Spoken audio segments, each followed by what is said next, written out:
அனைவருக்கும் வணக்கம். உங்கள் கிருஷப் அகாடமியிலிருந்து வினிதா. இன்றைக்கான லைவ் டெஸ்ட்டில் பார்த்தீங்க அப்படின்னா நம்ம குடியுரிமை டாபிக் தான் பார்க்க போகிறோம். டோட்டலாக வந்து ஒரு 20 கொஷின்ஸ் இருக்குது. நம்ம ஸ்டார்ட் பண்ணிடலாம். ஓகேங்களா? பாருங்கள், ஃபஸ்ட்டு கொஷின். பின்வரும் கூற்றுகளில் தவறானவற்றை தேர்வு செய்க. பிறப்பால் பெறக்கூடிய குடியுரிமை இயல்பு குடியுரிமை என அழைக்கப்படுகிறது. ஒரு நாட்டினர் இயல்பாக பெறும் உரிமை குடியுரிமை. அனைத்து குடியேறியவர்களும் அந்நியர்கள். அனைத்தும் சரி. 1 3 சரி. 1 2 தவறு. சாரி, 1 3 தவறு, 1 2 தவறு, அனைத்தும் தவறு. எது தவறுன்னு பாருங்க.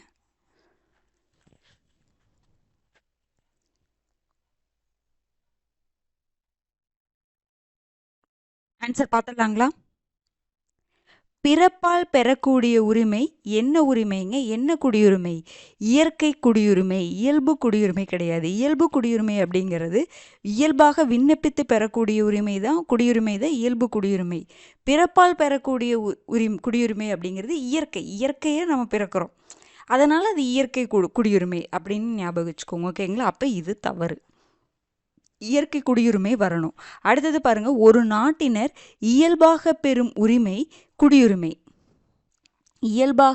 ஒரு நாட்டினர் இயல்பாக பெறும் உரிமை என்ன உரிமைனா குடியுரிமை கிடையாது, நாட்டுரிமை. அந்த நாட்டில் இயல்பாக பிறக்கிறதுனால நமக்கு கிடைக்கிறது நாட்டுரிமை தான் கிடைக்கும். அதுக்கப்புறம் நம்ம அரசாங்கம் கொடுக்கறது தான் குடியுரிமை. அந்த நாட்டில் பிறந்தாலே நம்ம குடியுரிமை கிடைச்சிருச்சுன்னு அர்த்தம் கிடையாது.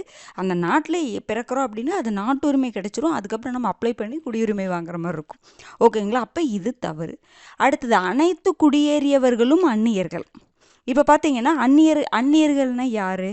அதாவது அவங்க இந்திய குடிமகன் கிடையாது, இந்தியாவுக்கு வர்றவங்க, ஒரு வெளிநாட்டு குடிமகன்கள் தான் அவங்க இந்தியாவுக்கு வர்றாங்க, ஒரு சுற்றுலாவுக்கு வர்றாங்க, இல்லை படிக்கிறதுக்கு வர்றாங்க. அந்த மாதிரி வர்றவங்கள யாருங்க? அந்நியர்கள். குடியேறியவர்கள்னா யாருன்னா அந்நியர்கள் தான் அவங்க. ஆனால் இப்போ பார்த்தீங்க அப்படின்னா படிக்கிறதுக்கு வர்றாங்க அப்படின்னா அவங்க அந்நியர்கள் மட்டும்தான் நம்ம சொல்லுவோம், குடியேறியவர்கள் கிடையாது அவங்க. இப்போ குடியேறியவர்கள்னா யாருன்னா ஒரு அந்நியர். வெளிநாட்டிலிருந்து வர்றவங்க எல்லாருமே யாருங்க? அந்நியர்கள் தான். இங்கே வந்து இங்கேயே நிரந்தரமாக இங்கேயே பணி செய்வதற்கு இங்கேயே வசிக்கிறாங்க பார்த்தீங்களா, அவங்கள நாம் என்ன சொல்கிறோம்? குடியேறியவர்கள். ஒரு அந்நியர் தான் குடியேறியவர்களாக மாறுவாங்க. புரிஞ்சுதுங்களா? அதாவது இங்கேயே நிரந்தரமாக வசிக்கிறதுக்கு, இங்கேயே வந்து பணிபுரிவதற்கு இங்கேயே குடியேறுறாங்க, அவங்க தான் குடியேறியவர்கள். அப்போ குடியேறியவர்கள் யார் தான்? அவங்க ஒரு அந்நியர் தான். ஆனால் எல்லா அந்நியர்களையும் குடியேறியவர்கள்னு சொல்ல முடியுமா? ஒரு அந்நியர் வந்து சுற்றுலாக்காக வர்றாங்கன்னு வச்சுக்கோங்களேன், அவங்கள நம்ம குடியேறியவர்கள்னு சொல்ல முடியாது, அந்நியர் தான். அவங்க சும்மா கொஞ்ச நாள் இருந்துட்டு போயிடுவாங்க. படிக்கிறவங்க வர்றாங்கன்னா அவங்களும் கொஞ்ச நாள் இருந்துட்டு போயிடுவாங்க, அவங்களாம் அந்நியர்கள் தான். ஓகேங்களா? அப்போ எல்லா அந்நியர்களையும் நம்ம குடியேறியவர்கள்னு சொல்ல முடியாது. ஆனால் அனைத்து குடியேறியவர்களும் யார் தான்? அந்நியர் தான். ஓகேங்களா? அப்போ இது ஒரு அந்நியர் தான் குடியேறுறாங்க. புரிஞ்சுதுங்களா? ஆனால் குடியேறியவங்க எல்லாத்தையுமே நம்ம அந்நியர்னு சொல்ல முடியாது. அப்போ இது சரிதான். அனைத்து குடியேறியவர்களும் யார் தான்? அந்நியர்கள் தான். அப்போ நமக்கு தவறு தானே கேட்டிருக்காங்க. 1 2 தவறு. ஆப்ஷன் சி தான் ஆன்சர் வரும். பாருங்க, குடியுரிமை 2 வகைப்படும். என்ன குடியுரிமை 2 வகைப்படும் சொல்கிறாங்களே, என்ன வகை? இயற்கை குடியுரிமை, இயல்பு குடியுரிமை. இயற்கை குடியுரிமைனா என்னது? பிறப்பால் பெறக்கூடிய குடியுரிமை.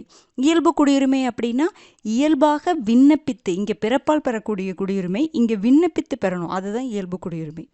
அடுத்தது, நாட்டுரிமைக்கும் குடியுரிமைக்கும் வித்தியாசத்தை பாருங்கள். நாட்டுரிமை அப்படின்னா என்னது? பூர்வீகம், பிறப்பு மற்றும் இனம் ஆகியவற்றின் அடிப்படையில் ஒரு குறிப்பிட்ட நாட்டினர் இயல்பாக பெறக்கூடிய ஒரு உரிமை. பூர்வீகத்தினாலேயும் நம்ம அந்த நாட்டில் பிறக்கிறோம், அதனாலேயே நம்ம என்னதுங்க, நாட்டுரிமை நமக்கு கிடைச்சிரும். ஆனால் குடியுரிமை அப்படிங்கிறது என்னதுங்க? கவர்மெண்ட் நம்ம கொடுப்பாங்க பாருங்கள், சட்ட நடைமுறைக்கு உட்பட்டு ஒரு நாட்டின் அரசாங்கத்தால் தனி ஒருவருக்கு வழங்கப்படுவது. இது இயற்கையாகவே கிடைச்சிரும், எந்த நாட்டில் பிறக்கிறோமோ அந்த நாட்டுரிமை கிடைச்சிரும். ஆனால் அந்த கவர்மெண்ட் கொடுத்துச்சு அப்படின்னா அது குடியுரிமை. ஓகேங்களா? அடுத்தது, அந்நியருக்கும் குடியேறியவருக்கும் வித்தியாசம் பாருங்கள். அந்நியர்னு அலையன்னு சொல்கிறோம், குடியேறியவர் அப்படின்னா இமிக்ரெண்ட்டுன்னு சொல்கிறோம். ஒரு நாட்டில் வசிக்கும் குடிமகனாக அல்லாத எல்லாருமே ஒரு நாட்டில் இருக்கிறாங்க, ஆனால் அந்த நாட்டோட குடிமகன் இல்லாதவங்க எல்லாத்தையுமே நம்ம என்ன சொல்லுவோம்? அந்நியர் அப்படின்னு தான் சொல்லுவோம். ஓகேங்களா? அப்போ இன்னொரு நாட்டுக்கு நம்ம அங்கே போனோம்னா நம்ம அந்நியர், அங்கே நம்ம நாட்டுக்கு வேற ஒருத்தர் வர்றாங்கன்னா அவங்க அந்நியர். ஓகேங்களா? அப்போ எடுத்துக்காட்டு பார்த்தீங்கன்னா வெளிநாட்டு சுற்றுலா பயணிகள், வெளிநாட்டு மாணவர்கள், அவங்களாம் இங்கே வந்து சும்மா ஒரு ஆராய்ச்சிக்காகவோ ஆய்வுக்காகவோ வராங்க அப்படின்னா அவங்களாம் அந்நியர் தான். குடியேறியவர்னா யார்? ஒரு நாட்டில் எவ்வித தடையுமின்றி நிரந்தரமாக வசிப்பதற்கும் பணிபுரிவதற்கும் உரிமை பெறும் அந்நியர். ஒரு அந்நியர் தான் இவங்க. ஆனால் அவங்க இங்கே நிரந்தரமாக தங்கறக்கு, நிரந்தரமாக பணிபுரிவதற்கு ஒரு உரிமை பெறுவாங்க. அவங்கள தான் நம்ம குடியேறியோர்னு சொல்கிறோம். அப்போ இயற்கை குடியுரிமைனா என்ன, இயல்பு குடியுரிமை, இதுக்கு வித்தியாசம் தெரிஞ்சுக்கணும். நாட்டுரிமை, குடியுரிமை, இதுக்கு ரெண்டுக்கு வித்தியாசம் தெரிஞ்சுக்கணும். அந்நியருக்கும் குடியேறியோருக்கும் வித்தியாசம் தெரிஞ்சுக்கணும். ஓகேங்களா? இந்த மாதிரி இந்த டெஃபினிஷன்ஸ் வரும்போது நமக்கு கன்ஃபியூஸ் ஆகிற மாதிரி தான் இருக்கும். அதனால் திரும்ப திரும்ப அதை படிக்க வேண்டியது இருக்குது. ஓகேங்களா? அப்போ ஆன்சர் இதுக்கு என்னங்க வரும்? 1, 2 தான் தவறு, ஆப்ஷன் சி. அடுத்தது பாருங்கள், செகண்ட் கொஷின். எந்த சட்டப்பிரிவு இந்திய குடிமகனுடைய குடியுரிமையின் தொடர்ச்சியை உறுதிப்படுத்துகிறது? எந்த சட்டப்பிரிவு இந்திய குடிமகனுடைய குடியுரிமையின் தொடர்ச்சியை உறுதிப்படுத்துகிறது? சட்டப்பிரிவு 8, சட்டப்பிரிவு 9, சட்டப்பிரிவு 10, சட்டப்பிரிவு 11.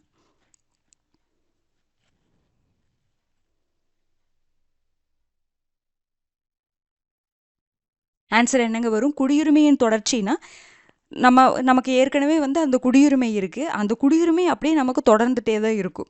ஓகேங்களா? அதை பாராளுமன்றம் ஒரு சட்டம் இயற்றி தான் ஈஸியாக நம்மக்கிட்ட இருந்து யாருமே அந்த குடியுரிமையை பறிக்க முடியாது. ஒரு சட்டத்தின் மூலமாக தான் என்ன பண்ண முடியும்? பறிக்க முடியும். அதை பற்றி சொல்கிறது தான் இந்த சட்டப்பிரிவு. எந்த சட்டப்பிரிவுனா சட்டப்பிரிவு 10. மற்றது எல்லாத்த பற்றி நம்ம பின்னாடி பார்ப்போம். இந்த 3, 8, 9, 11 அதெல்லாம் கொஸ்டினாக வருது. அதனால் நம்ம பின்னாடி பார்ப்போம். அப்போ குடிமகனுடைய அந்த குடியுரிமையின் தொடர்ச்சியை உறுதிப்படுத்தும் சட்டப்பிரிவு பார்த்தீங்கன்னா சட்டப்பிரிவு 10. பாருங்க, சட்டப்பிரிவு 10 என்ன சொல்லுது? இந்திய குடிமகனுடைய குடியுரிமையின் தொடர்ச்சியை பாராளுமன்றத்தால் இயற்றப்படும் சட்டங்கள் தான் தீர்மானிக்கும். குடியுரிமை நமக்கு இருந்துக்கிட்டே இருக்கும். அதை நமக்கு ஈஸியாக பறிக்க முடியாது. அப்படி பறிக்கணும்னு நினச்சா அந்த பாராளுமன்றம் சட்டத்தின் மூலமாக தான் அதை பண்ண முடியும். அந்த சட்டம் தான் தீர்மானிக்கும்னு சொல்கிறாங்க. பாருங்கள், பிரிவு 5 முதல் 8 வரையிலான விதிகளின் கீழ் இந்திய குடிமகனாக இருக்கும் ஒவ்வொருவரும் தொடர்ந்து என்னதுங்க? இந்திய குடிமகனாக தான் இருப்போம். ஓகேங்களா? அப்படின்னு சொல்லக்கூடிய ஆர்டிக்கல் என்னது? ஆர்டிக்கல் 10. ஆன்சர் என்னங்க வரும்? Option C. அடுத்தது பாருங்க, 3வது கேள்வி. கீழ்காண்பவற்றுள் பிறப்பின் மூலம் இந்திய குடியுரிமை பெறுவதற்கான சாத்தியக்கூறுகளில் தவறானது எது? கீழ்காண்பவற்றுள் பிறப்பின் மூலம் இந்திய குடியுரிமையை பெறுவதற்கான சாத்தியக்கூறுகளில் தவறானது. இந்தியாவில் 1950 ஜனவரி 26 அன்று அல்லது அதன் பிறகு, அதே சமயம் 1987 ஜூலை 1க்கு முன்பு பிறந்த ஒரு நபர் அவரது பெற்றோர் எந்த நாட்டவராயினும் பிறப்பால் குடியுரிமை பெறுகிறார். டிசம்பர் 3, 2004 மற்றும் அதற்கு பிறகு இந்தியாவில் பிறந்தவர்களின் பெற்றோர்கள் இருவருமே இந்திய குடியுரிமையை பெற்றிருக்க வேண்டும். 3வது பார்த்தீங்கன்னா ஜூலை 1, 1987 மற்றும் அதற்கு பிறகு இந்தியாவில் பிறக்கும் குழந்தையின் பெற்றோரில் ஒருவர் இந்திய குடிமகனாக இருத்தல் வேண்டும். கடைசியில் டி பார்த்தீங்கன்னா 26 ஜனவரிக்கு பிறகு மற்றும் 10 டிசம்பர் 1992க்கு முன் வெளிநாட்டில் பிறந்த ஒருவரின் தந்தை இந்திய குடிமகனாக இருக்கும்போது அவர் இந்திய குடியுரிமை பெற முடியும். இதில் எது தவறுன்னு பாருங்க.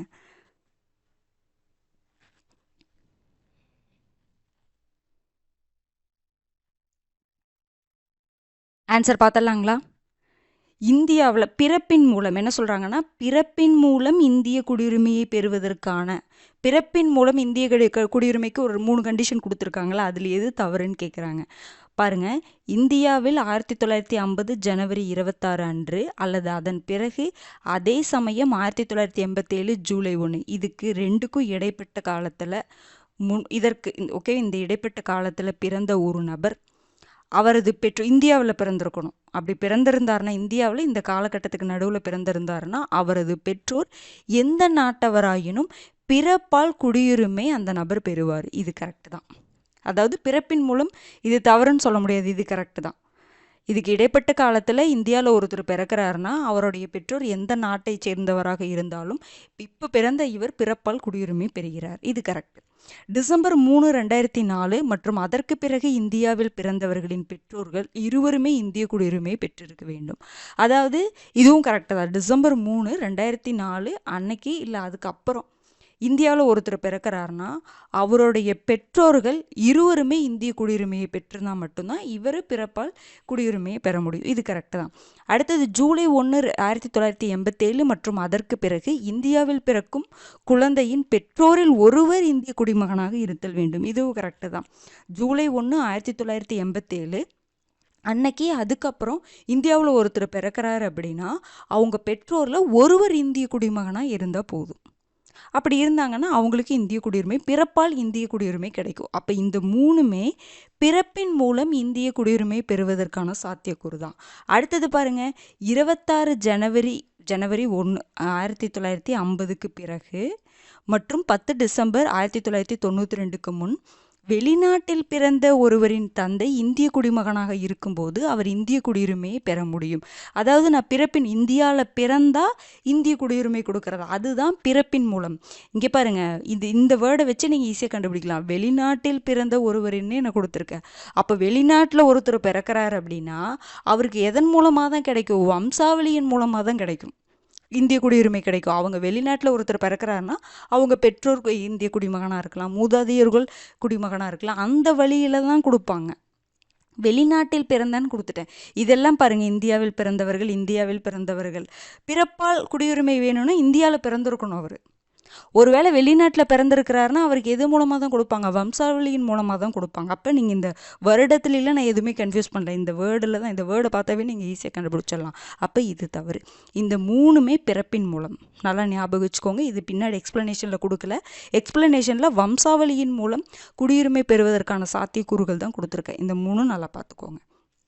ஓகேங்களா? பாருங்கள், விளக்கம் பாருங்கள். வம்சாவளியின் மூலம் ஒருத்தர் இந்திய குடியுரிமை பெறணும் அப்படின்னா 26 ஜனவரி 1950க்கு பிறகு 10 டிசம்பர் 1992க்கு முன் வெளிநாட்டில் அவர் பிறந்திருக்கிறார்னா, இந்த காலகட்டத்தில் அவர் வெளிநாட்டில் பிறந்திருக்கிறார் அப்படின்னா அவருடைய தந்தை அவர் பிறக்கும் பொழுது இந்திய குடிமகனாக இருக்கணும். இந்த காலகட்டத்தில் ஒருத்தர் இந்தியாவில் இல்லை, வெளிநாட்டில் பிறக்கிறார் அப்படின்னா அவருடைய தந்தை இந்திய குடிமகனாக இருந்தாங்க அப்படின்னா அவருக்கு இந்திய குடியுரிமை பெறலாம் வம்சாவளியின் மூலமாக. ஓகேங்களா?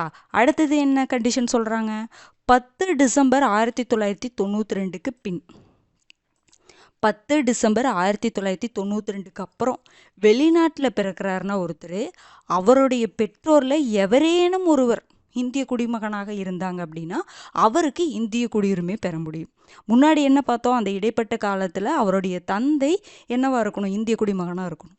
இங்கே பார்த்தீங்கன்னா பெற்றோரில் யார் வேணாலும், இதுக்கப்புறம் பிறந்தவங்களுடைய பெற்றோர், வெளிநாட்டில் ஒருத்தர் பிறக்கிறாங்கன்னா அவங்களுடைய பெற்றோரில் யார் வேணாலுமே இந்திய குடிமகனாக இருந்தாங்க அப்படின்னா அவருக்கு இந்திய குடியுரிமை கொடுப்பாங்க.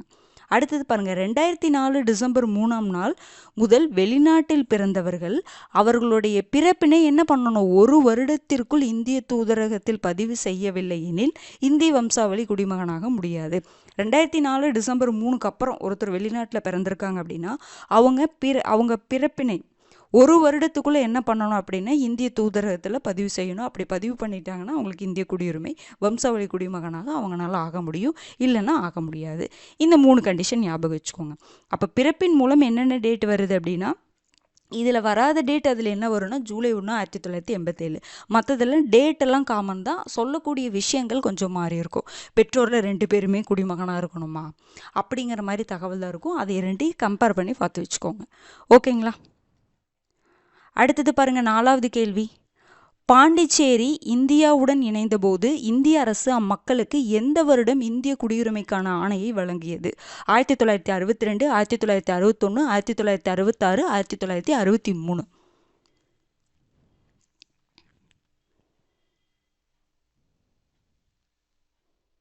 ஆன்சர் என்னங்க வரும்? அதாவது நமக்கு குடியுரிமை பொறுத்த வரைக்கும் 5 வழிகளில் குடியுரிமையை பெற முடியும். பிறப்பின் மூலம், வம்சாவளியின் மூலம், பதிவின் மூலம், இயல்புரிமையின் மூலம், இன்னொன்று பிரதேச நாடுகளின் இணைவின் மூலம்.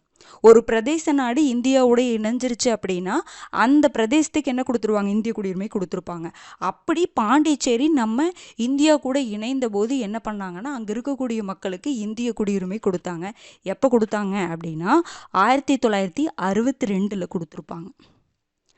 1962 தான் பாண்டிச்சேரி இந்தியாவுடன் இணைக்கப்பட்டது. அப்புறம் பார்த்திங்கன்னா டாமன் டையூ இதெல்லாம் நீங்கள் மொழிவாரி மாநிலங்கள் அடிப்படையில் மாநிலங்கள் மறுசீரமைப்பு அந்த டாப்பிக்கில் நம்ம பார்ப்போம்.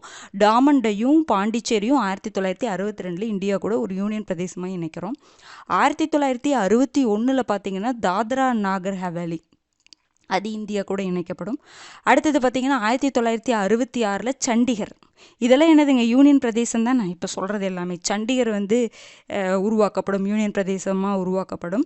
அடுத்தது 1963 நாகாலாந்து மாநிலத்தை உருவாக்குவாங்க. ஓகேங்களா, இது எல்லாமே ரொம்ப முக்கியமானது, நம்ம பார்க்கலாம். இது மூணுமே பார்த்தீங்க அப்படின்னா யூனியன் டெரிட்டரி. பாண்டிச்சேரியும் இந்த 1962, டாமண்டையும், தாத்ரா நாகர் ஹவேலி 1961, சண்டிகர் 1966, நாகாலாந்து மாநிலம் 1963. அப்போ ஆன்சர் என்னங்க வரும்? ஏ தான். பாருங்கள், பிரதேச நாடுகளின் இணைவின் மூலம் என்ன பண்ண முடியும்னா மக்கள் குடியுரிமை பெற முடியும். எப்படின்னா, பிற நாடுகள் அல்லது பகுதிகள் இந்தியாவுடன் இணையும் போது இந்திய அரசு அவ்வாறு இணையும் நாடுகளின் மக்களை தமது குடிமக்களாக கருதி அவங்களுக்கு என்ன பண்ணுவாங்க? குடியுரிமையை கொடுப்பாங்க. உதாரணமாக என்ன சொல்கிறாங்க? பாண்டிச்சேரி இந்தியாவுடன் இணைந்த போது இந்திய அரசு அந்த மக்களுக்கு 1962 இந்திய குடியுரிமைக்கான ஆணையை வழங்கியது. அப்போ பாருங்கள், தாத்ரா நாகர் ஹவேலி இது ஒரு யூனியன் பிரதேசமா? எந்த அரசமைப்பு சட்ட திருத்தத்தின் மூலமாக இந்தியாவுடன் இணைக்கப்பட்டதுன்னா 10வது அரசமைப்பு சட்ட திருத்தம். இதெல்லாம் நம்ம பின்னாடி படிப்போம், ஆனால் இருந்தாலும் இப்போவே கொஞ்சம் லைட்டாக தெரிஞ்சிச்சு, லைட்டாக. ஓகேங்களா, 10வது அரசமைப்பு சட்ட திருத்தம் 1961 மூலமாக தாத்ரா நாகர் ஹவேலி இணைக்கப்பட்டது. அடுத்து பாருங்கள், 12வது அரசமைப்பு சட்ட திருத்தம் 1962 டாமண்டையூ. இது ரெண்டுமே ஒரே வருஷம்னாலுமே அந்த அரசமைப்பு சட்ட திருத்தம் வேற. பாருங்கள், 14வது அரசமைப்பு சட்ட திருத்தம் 1962 மூலமாக பாண்டிச்சேரி. அப்போ டாமண்டையும் பாண்டிச்சேரி ஒரே வருடம் தான் இணைக்கப்பட்டது. டாமண்டையூ 12வது அரசமைப்பு சட்ட திருத்தத்தின் மூலமாக இணைக்கப்பட்டது. பாண்டிச்சேரி 14வது அரசமைப்பு சட்ட திருத்தத்தின் மூலமாக இணைக்கப்பட்டது. நாகாலாந்து பார்த்தீங்கன்னா, நாகாலாந்து மாநில சட்டம் 1962 மூலமாக மாநிலம் உருவானது. எப்போ நடைமுறைக்கு வந்தது அப்படின்னா 1963. சண்டிகர் பார்த்தீங்கன்னா 1966. நான் ஏன் இதெல்லாம் கொடுத்தேன்னா, இது எல்லாமே யூனியன் டெரிட்டரி, இணைக்கப்பட்டது நம்ம கூட. அதனால் இது எல்லா வருடத்தையும் நான் கொடுத்துருக்கேன். 1961, 62, 66 ரொம்ப முக்கியமானது. 63ங்கிறது ஒரு மாநிலம் உருவானது. பாருங்க, அடுத்தது 5வது கேள்வி. OCI அட்டை எந்த ஆண்டு அறிமுகப்படுத்தப்பட்டது? டிசம்பர் 2, 2005, ஆகஸ்ட் 19, 2002, ஜனவரி 9, 2015, ஜனவரி 9, 2003. OCI அட்டை எந்த ஆண்டு அறிமுகப்படுத்தப்பட்டது?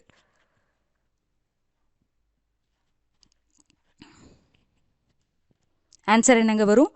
OCI அட்டை டிசம்பர் 2, 2005 அறிமுகப்படுத்தப்பட்டது.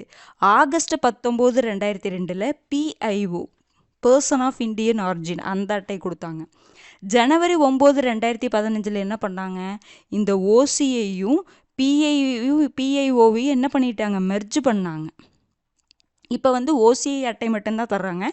முன்னாடி OCI வேறு, PIO வேறையே இருந்துச்சு. இப்போ கிட்டத்தட்ட அது ரெண்டுமே காமனாக இருக்கிறதுனால ரெண்டையுமே எப்போ மெர்ஜ் பண்ணாங்க? ஜனவரி 9, 2015 மெர்ஜ் பண்ணி PIOவை OCI கூட மெர்ஜ் பண்ணிட்டாங்க. அவ்வளோதான். இப்போ OCI அட்டை மட்டும்தான் தந்துட்டுருக்குறாங்க. ஜனவரி 9, 2003ங்கிறது என்னதுங்க? நம்ம வெளிநாடு வாழ் இந்தியர் தினம் ஜனவரி 9 தான் கொண்டாடுறோம். 2003 கொண்டாடிட்டுருக்கோம்.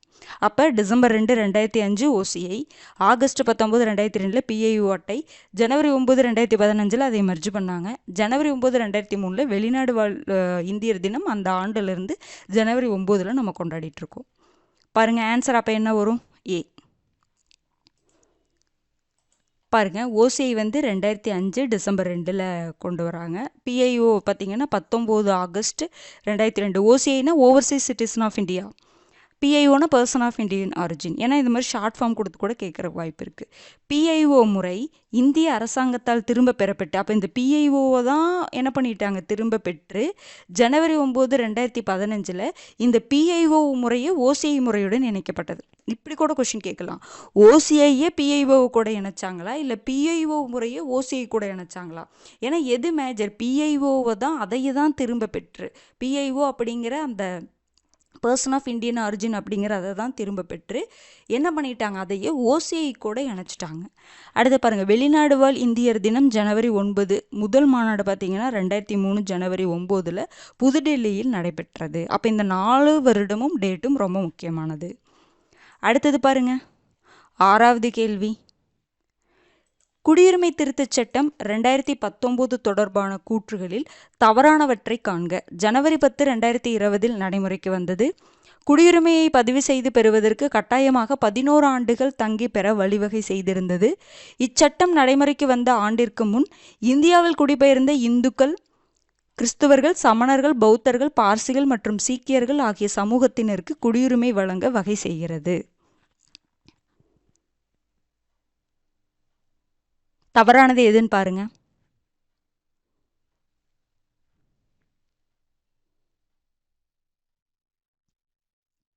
ஆன்சர் பார்த்தலாங்களா?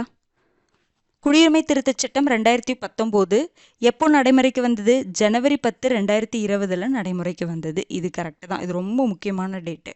அடுத்தது பாருங்க, குடியுரிமையை பதிவு செய்து பெறுவதற்கு, இந்த சட்டத்தின் கீழ் குடியுரிமையை பதிவு செய்து பெறுவதற்கு கட்டாயமாக 11 ஆண்டுகள் தங்கி பெற வழிவகை செய்திருந்தது. 11 ஆண்டுகள் கிடையாதுங்க. இப்போ 5 ஆண்டுகள். முன்னாடி தான் 11 ஆண்டுகள், அப்புறம் மறுபடியும் 6 ஆண்டுகளாக குறைச்சி இப்போ 5 ஆண்டுகள் தங்கினா போதும். இந்த குடியுரிமை திருத்தச் சட்டத்தின் கீழ் யார் குடியுரிமை பெற முடியுமோ அவங்க பண்ண முடியும். ஓகேங்களா? அப்போ இது தவறு. இங்கே 5 ஆண்டுகள் வரணும். அடுத்தது பாருங்க, இச்சட்டம் நடைமுறைக்கு வந்த ஆண்டிற்கு முன் இந்தியாவில் குடிபெயர்ந்த இந்துக்கள், கிறிஸ்தவர்கள், சமணர்கள், பௌத்தர்கள், பார்சிகள் மற்றும் சீக்கியர்கள் ஆகிய சமூகத்தினருக்கு குடியுரிமை வழங்க வகை செய்கிறது. ஃபஸ்ட்டு இவங்க எல்லாத்துக்குமே குடியுரிமை இந்தியாவில் வர்றாங்கன்னு வச்சுக்கோங்களேன்.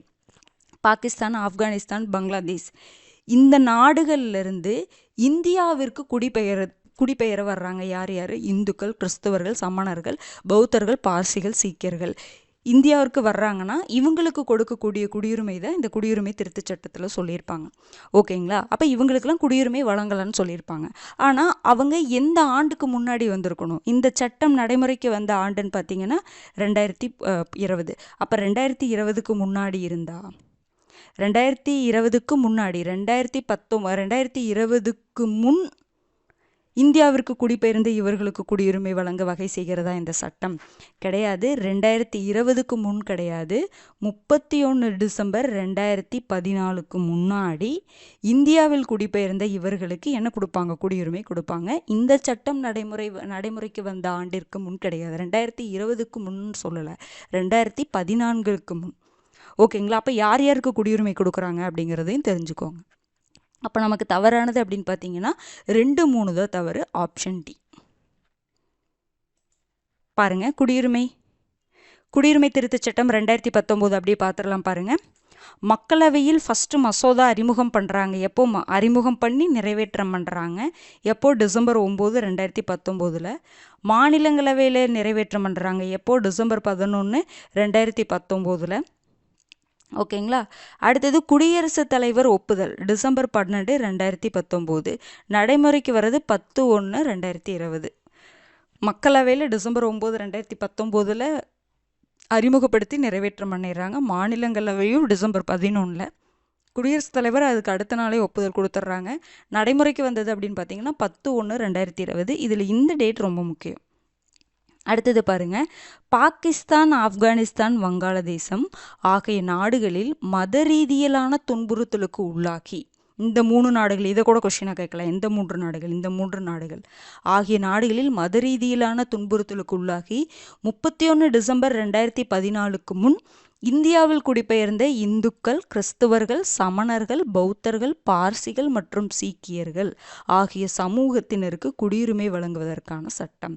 யார் யாருங்கிறதையும் பார்த்துக்கணும். முஸ்லீம் அல்லாதவர்கள் அப்படின்னு கூட சொல்லுவாங்க. ஓகேங்களா? சில டைம் அந்த மாதிரி கூட ஸ்டேட்மெண்ட் கொடுக்கலாம். இந்துக்கள், ஏன்னா பாகிஸ்தான், ஆப்கானிஸ்தான், வங்காளதேசம் அப்படிங்கிறது அங்கே பெரும்பான்மை சமூகம் அவங்க இருக்கிறதுனால அங்கேருந்து அவங்க மத ரீதியிலான துன்புறுத்தலுக்குள்ளாகி இங்கே வரமாட்டாங்க. மற்ற மதத்தினர், ஏன்னா அங்கே பெரும்பான்மையினராக முஸ்லீம் மக்கள் இருக்காங்க, அவங்க இங்கே வரக்கு வாய்ப்பு கிடையாது. அதனால் அதை வச்சு நமக்கு ஸ்டேட்மெண்ட் கேட்குறக்கு வாய்ப்பு இருக்கலாம். ஓகேங்களா? அப்போ அந்த மாதிரி கேட்குறக்கு வாய்ப்பு இருக்குது. அதனால் நான் அந்த மாதிரி கேட்க மாட்டாங்க. ஆனால் இருந்தாலும், ஏன்னா அதை முஸ்லீம் அல்லாதவர்கள் அப்படின்னு கொடுத்து கூட கேட்கலாம். உங்களோட ஸ்டேட்மெண்ட்டு ஞாபகம் வச்சுக்கோங்க. இந்துக்கள், கிறிஸ்தவர்கள், சமணர்கள், பௌத்தர்கள், பார்சிகள் மற்றும் சீக்கியர்கள் ஆகிய சமூகத்தினருக்கு குடியுரிமை வழங்குவதற்கான சட்டம் தான் இந்த குடியுரிமை திருத்தச் சட்டம் 2019. அடுத்தது பாருங்க, பாருங்க 5 ஆண்டுகள் அவங்க அப்படியே வந்திருந்தாலும் 5 ஆண்டுகள் இந்தியாவில் தொடர்ந்து வாழும் பாருங்க இஸ்லாமியர் அல்லாதவர்களுக்கு இந்திய குடியுரிமை வழங்க வகை செய்கிறது. அப்போ பாருங்க ஸ்டேட்மெண்ட் இப்படியும் கொடுக்கலாம். அப்போ அங்கிருந்து வர்றாங்க, வந்து 5 வருஷம் இங்கே இந்தியாவில் தொடர்ந்து வாழ்கிறாங்கன்னா அதுவும் இஸ்லாமியர் அல்லாதவர்களுக்கு இந்திய குடியுரிமை கொடுக்க இது வகை செய்கிறதுன்னு சொல்கிறாங்க. பாருங்க குடியுரிமை திருத்தச் சட்டம் 1955ஆம் ஆண்டு குடியுரிமையை பதிவு செய்து பெறுவதற்கு கட்டாயமாக 11 ஆண்டுகள், இந்த 5 ஆண்டுகள்னு இருந்ததுல முன்னாடி இந்த குடியுரிமை திருத்தச் சட்டத்தில் 11 ஆண்டுகள்னு இருந்துச்சு. இப்போ அதை 6ஆக குறைச்சிட்டாங்க. இந்த 2019 சட்டத்தின் மூலமாக 5 ஆண்டுகளாக இது குறைக்கப்பட்டுள்ளது அப்படிங்கிற மாதிரி சொல்கிறாங்க. ஓகேங்களா, இந்த வருடம் ரொம்ப முக்கியமானது, பார்த்துக்கோங்க.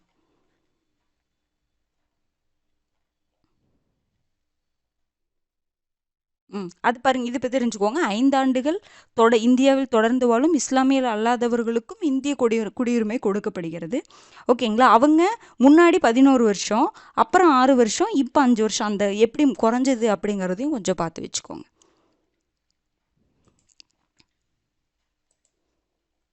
அடுத்தது பாருங்க 7வது கேள்வி. கீழ்காண்பவருள் யார் இந்திய குடிமகனாக கருதப்படுகிறார்? கீழ்காண்பவருள் யார் இந்திய குடிமகனாக கருதப்படுகிறார்? PIO அப்படின்னு என்னதுங்க? Person of Indian origin. OCI overseas citizen of India.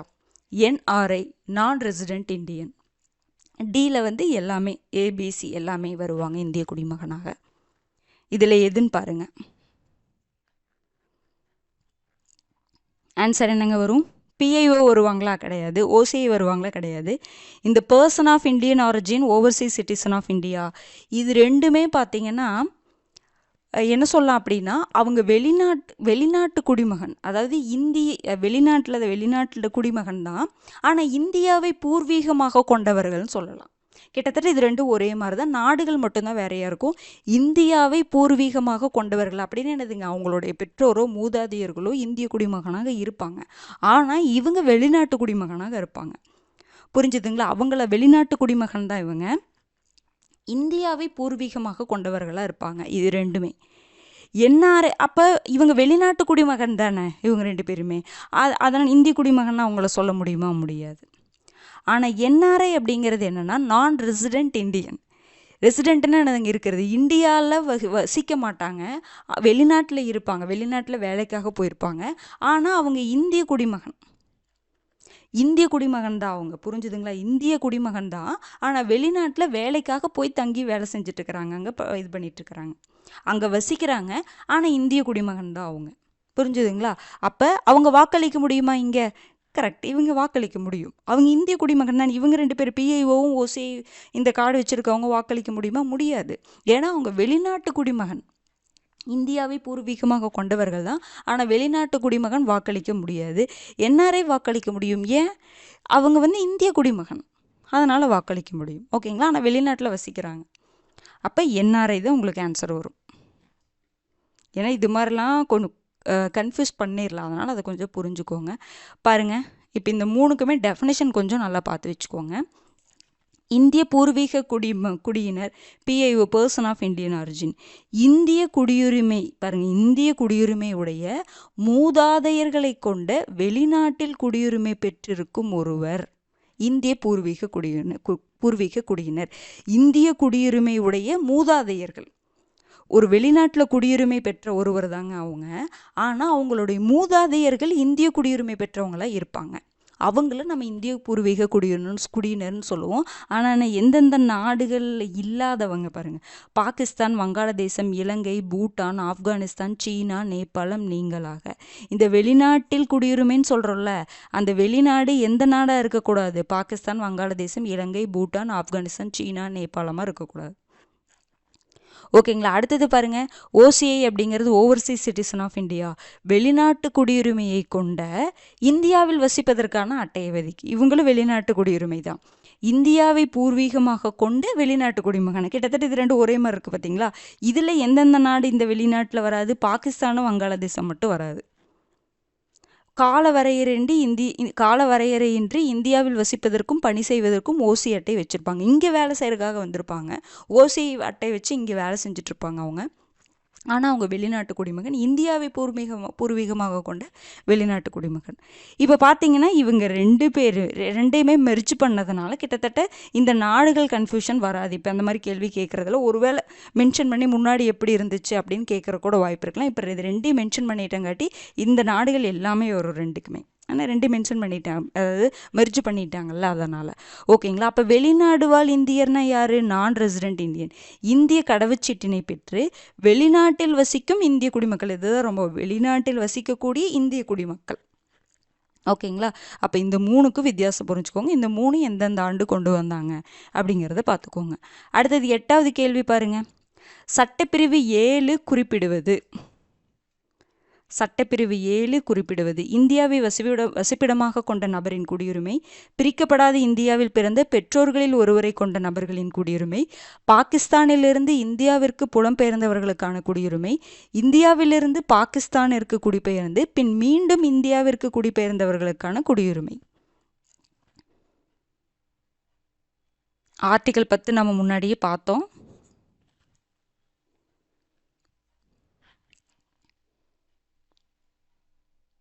Answer பார்த்தலாங்களா? பாருங்க, இந்தியாவை வசிப்பிடமாக கொண்ட நபருடைய குடியுரிமை பற்றி சொல்லக்கூடிய ஆர்டிக்கல் 5. பிரிக்கப்படாத இந்தியாவில் பிறந்த பெற்றோர்களில் ஒருவரை கொண்ட நபர்களுடைய குடியுரிமையை பற்றி சொல்றது பார்த்தீங்கன்னா ஆர்டிக்கல் 8. பிரிக்கப்படாத இந்தியாவில் பிறந்த பெற்றோர்கள் ஒருவரை கொண்ட அந்த நபருடைய குடியுரிமை பற்றி சொல்றது ஆர்டிக்கல் 8. அடுத்தது பாருங்க, பாகிஸ்தானிலிருந்து இந்தியாவிற்கு புலம்பெயர்ந்தவர்களுக்கான குடியுரிமை பற்றி சொல்றது ஆர்டிக்கல் 6. இந்தியாவிலிருந்து பாகிஸ்தானிற்கு குடிபெயர்ந்து பின் மீண்டும் இந்தியாவிற்கு குடிபெயர்ந்தவர்களுக்கான குடியுரிமை பற்றி சொல்றது ஆர்டிக்கல் 7. அப்போ ஆன்சர் என்னதுங்க இது? அப்போ ஆர்டிக்கல் 6, 7 தான் கன்ஃபியூஸ் ஆகும் கிட்டத்தட்ட. ஆர்டிக்கல் 6ங்கிறது என்னது? பாகிஸ்தானிலிருந்து இந்தியாவிற்கு வந்தவங்க. ஆர்டிக்கல் 7ங்கிறது என்னது? இந்தியாவிலிருந்து பாகிஸ்தானிற்கு போயிட்டு மறுபடியும் இந்தியாவிற்கு வர்றது. அதுதான் ஆர்டிக்கல் 7, அவங்க பெறக்கூடிய குடியுரிமை. ஓகேங்களா. அப்போ ஆன்சர் என்ன வரும்? Option D. பாருங்க, பிரிவு 5 என்ன சொல்லுது? இந்தியாவை வசிப்பிடமாக கொண்ட நபரின் குடியுரிமை. பிரிவு 6 என்ன சொல்லுது? பாகிஸ்தானிலிருந்து இந்தியாவிற்கு புலம்பெயர்ந்தவர்களுக்கான குடியுரிமை. பிரிவு 7 என்ன சொல்லுது? இந்தியாவிலிருந்து பாகிஸ்தானிற்கு குடிபெயர்ந்து பின் மீண்டும் இந்தியாவிற்கு குடிபெயர்ந்தவர்களுக்கான குடியுரிமை. இப்போது இந்த மாதிரி இதாவது பார்த்தீங்களா? இப்போ இது 2ஐயுமே நீங்கள் படிக்கக்கூடாது, ஏதோ ஒன்றை படித்து வச்சுக்கணும். பிரிவு 7 மட்டும் படித்து வச்சுக்கோங்க. இல்லைனா இந்தியாவிலிருந்து பாகிஸ்தானிற்கு குடிபெயர்ந்தவர்களுக்கான குடியுரிமை அப்படின்னு அதை மட்டும் படிச்சுக்கிட்டிங்கன்னா அப்போ மீதி பிரிவு 6 என்னவா தான் இருக்கும்? இதுக்கு ஆப்போசிட்டாக இருக்கும்னு ஞாபகம் வச்சுக்கலாம். 2 படிச்சிங்கன்னா தான் கன்ஃபியூஸ் ஆகும் இந்த இடத்துல. 1 மட்டும் படித்து வச்சுக்கோங்க. பிரிவு 7 மட்டும் படிச்சுக்கோங்க, இந்தியாவிலிருந்து பாகிஸ்தானிற்கு அப்படின்னு ஞாபகம் வச்சுக்கோங்க. அப்போ பிரிவு 6 என்னவா இருக்கும்? இதுக்கு ஆப்போசிட்டாக தான் இருக்கும். பாகிஸ்தானிலிருந்து இந்தியாவிற்கு குடிபெயர்ந்து அப்படிங்கிற மாதிரி தான் வரும். ஓகேங்களா. அப்போ பிரிவு 8 பாருங்க, பிரிக்கப்படாத இந்தியாவில் பிறந்த பெற்றோர்களில் ஒருவர் அல்லது மூதாதையர் ஆகியோரை கொண்ட நபர்களின் குடியுரிமை பற்றி சொல்றது பிரிவு 8. ஓகேங்களா. அப்போ பிரிவு 5, 6, 7, 8 பார்த்துட்டோம், 10 முன்னாடியே பார்த்துட்டோம். ஓகேங்களா. அடுத்தது பாருங்க, 9வது கேள்வி. பின்வரும் கூற்றுகளில் தவறானவற்றை தேர்வு செய்க. ஒருவர் தனது நாட்டுரிமையை மாற்ற முடியும். தனது நாட்டுரிமையை மாற்ற முடியும். அடுத்தது பாருங்க, 2003ஆம் ஆண்டு குடியுரிமை சட்டம் திருத்தப்பட்ட போது காமன்வெல்த் குடியுரிமை ரத்து செய்யப்பட்டது. இதில் எது தவறுன்னு பாருங்க. 1, 2 சரி, 1 மட்டும் 2 மட்டும்.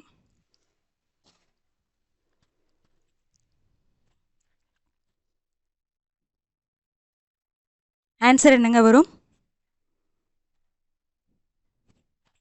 ஒருவர் தனது நாட்டுரிமையை மாற்ற முடியுமா?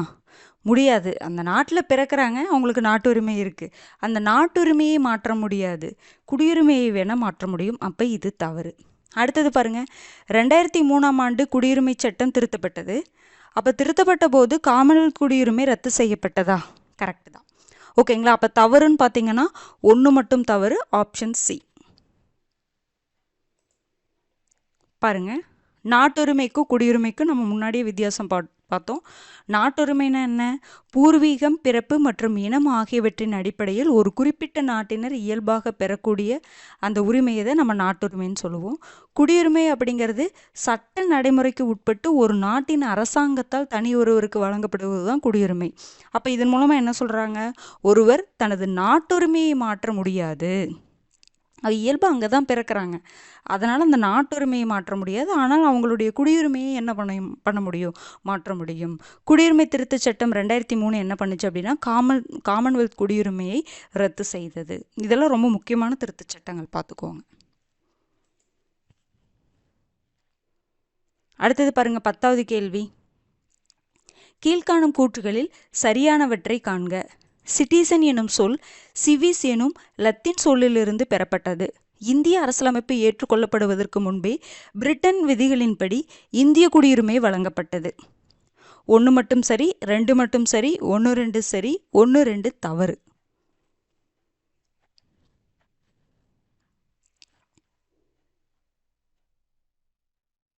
ஆன்சர் என்னங்க வரும்? சிட்டிசன் எனும் சொல் சிவிஸ் எனும் லத்தீன் சொல்லிலிருந்து பெறப்பட்டதா? கரெக்டு தான். இந்திய அரசியலமைப்பு ஏற்றுக்கொள்ளப்படுவதற்கு முன், ஏற்றுக்கொண்ட ஆண்டு பார்த்திங்கன்னா 1949 நவம்பர் 26. ஏற்றுக்கொள்ளப்படுவதற்கு முன்பே பிரிட்டன் விதிகளின்படி இந்திய குடியுரிமை வழங்கப்பட்டதா? கிடையாது. ஏற்றுக்கொண்டதுக்கு அப்புறம் தான் குடியுரிமை அப்படிங்கிற ஒரு கான்செப்டே வந்துச்சு. அதுக்கு முன்னாடி பிரிட்டன் விதிகளின்படி இந்திய குடியுரிமையெல்லாம் வழங்கப்படலை. அப்போ இது தவறு. அப்போ பார்த்தீங்கன்னா சரிதான் கேட்டிருக்காங்க. 1 மட்டும் சரி, ஆப்ஷன் இ. பாருங்க, சிட்டிசன் எனும் சொல் சிவிஸ் எனும் லத்தீன் சொல்லிலிருந்து பெறப்பட்டது. இதெல்லாம் தான் ரொம்ப முக்கியம். சிவிஸ் அப்படிங்கிற லத்தீன் சொல்லிலிருந்து பெறப்பட்டது. அந்த சிவிஸ் அப்படிங்கிறக்கான பொருள் என்ன? நகர அரசில் வசிப்பவர். இதன் பொருள் பண்டைய ரோமபுரியில் இருந்த நகர நாடுகளில் குடியிருப்பாளர். இது என்னென்னா நகர நாடுகளில் குடியிருப்பாளர் அப்படிங்கிற பொருளில் இருந்துச்சு. நகர நாடுகள் அப்படிங்கிற கான்செப்ட் மறைஞ்சதுக்கப்புறம் இந்த சொல் நாடுகளின் உறுப்பினர் அப்படிங்கிற பொருளில் பயன்படுத்தப்படுது. முன்னாடி பார்த்திங்கன்னா நகர நாடுகளுடைய குடியிருப்பாளர் அப்படின்னு பயன்படுத்தப்பட்டது. அந்த நகர நாடுகள் அப்படிங்கிற அமைப்பு மறைஞ்சதுக்கப்புறம் நாடுகளின் உறுப்பினர் அப்படிங்கிற பொருளில் பயன்படுத்தப்படுதுன்னு சொல்கிறாங்க.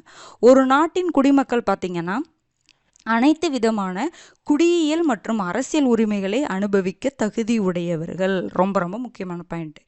இந்திய அரசியலமைப்பு ஏற்றுக்கொள்ளப்பட்ட 1949 நவம்பர் 26ஆம் நாளுக்கு முன்னர் இந்தியாவில் இந்திய குடியுரிமை என்ற ஒன்று இல்லை. ரொம்ப முக்கியமான பாயிண்ட். இதுக்கு இதெல்லாம் கேட்கலாம். நம்ம யோசிப்போம், இந்திய குடியுரிமை முன்னாடி கொடுத்தாங்களா அப்படிங்கிற மாதிரி அந்த டவுட்டெல்லாம் வரும். ஓகேங்களா? அப்போ இந்திய குடியுரிமை என்ற ஒன்று கிடையாது. எதுக்கு முன்னாடி? இந்த அரசியலமைப்பு ஏற்றுக்கொள்ளப்படுவதற்கு முன்னாடி இந்திய குடியுரிமை அப்படிங்கிற கான்செப்டே இல்லை. நமக்கு இந்திய அரசியலமைப்பு சட்டம் நமக்கு எந்த குடியுரிமை இங்கே வழங்குது? ஒற்றை குடியுரிமை தான். நம்ம முன்னாடியே பார்த்தோம்ல, அரசியலமைப்பின் மூல ஆதாரங்கள்லையும் பார்த்தோம், சிறப்பு கூறுகள்லையும் பார்த்தோம். நமக்கு ஒற்றை குடியுரிமை தான். அந்த ஒற்றை குடியுரிமைங்கிற கான்செப்ட் நம்ம எங்கேருந்து எடுத்தோம்? இங்கிலாந்து நாட்டிலேருந்து எடுத்தோம், பிரிட்டன்லேருந்து எடுத்தோம், வெஸ்ட்மின்ஸ்டர் அரசமைப்பிலிருந்து எடுத்தோம். அடுத்தது பாருங்கள், 11வது கேள்வி. குடியுரிமை சட்டம் 1955 திருத்தப்பட்ட ஆண்டுகளுள் தவறான ஒன்றை காண்க. 2005, 2015, 1967, 1957 9 டைம் திருத்திருப்பாங்கல்ல, அதில் எது தவறான ஆண்டுன்னு பாருங்க.